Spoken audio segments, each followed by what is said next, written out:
presented by T3 singing by सागर जल ढाके के चल दे बाघर में बन के बम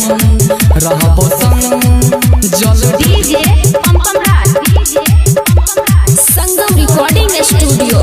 चकरमनिया। निमन दुल्हा मिलता सुनेगे छौरी बाबा के कृपा से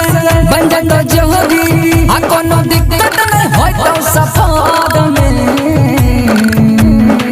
बन के बम बम रहबो संग जल ढाके के चल दे बाघर में बन के बम बम रहबो संग जल ढाके के चल दे बाघर में चल DJ पंपमराज जल ढाके के चल दे बाघर सुनो ना सबके बिहा भेलै के सुगनी तू छले कुमार गे पिया के बिना जिंदगी तोहर लागो है तो बेकार गे लागो है तो बेकार सुनो ना सबके बिहा भेलै के सुगनी तू छले कुमार गे पिया के बिना जिंदगी तोहर लागो है तो बेकार गे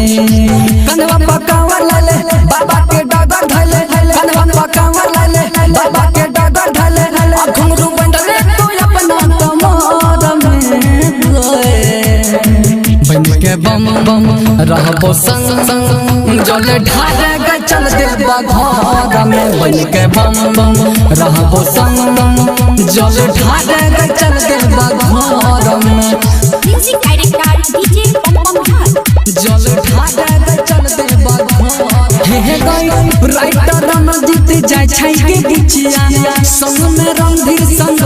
मांगे सागर सुमन के गाना बजैतै दुर्गे से भैया बम गे दुर्गे से भैया बम सुनो ना डीजे पम पम जाय छै के बिचिया संग में राहुल संग मांगे सागर सुमन के गाना बजैतै राजा भैया बम गे देवघर में जाके करिए बाबा से जुआ ये सावन में ये दोरा पया गुआ और रहबी अमरे तो बाबा के नजर में बन के बम बम रहबो संग जल ढाके के चल दे बाघर में बन के बम बम रहबो संग जल ढाके के चल दे बाघर में संगम रिकॉर्डिंग स्टूडियो चकरमनिया।